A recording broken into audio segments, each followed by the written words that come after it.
Here is a MultiSelect tip for VsCode. When you have a word you would like to select, you can take the select all occurrence of find match, and then we will use hold down control and go to the next word, and we can select the part that we want to do some operations with.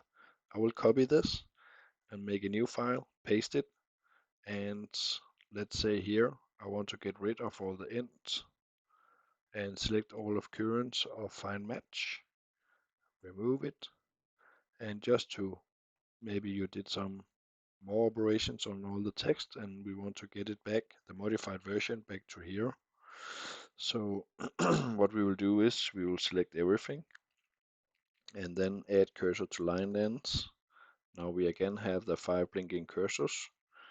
We will shift home and we will have the lines selected.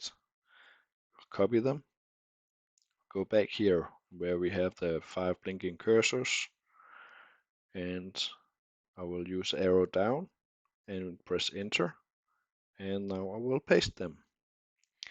So here we have pasting the things that we modified over in this file. I had a method today at work with 150 methods, and I just needed to put, it was some API point, so it was like a return API dot something, not a math operation, but it just shows how you can probably use this in other situations also. That was it. Have a nice day.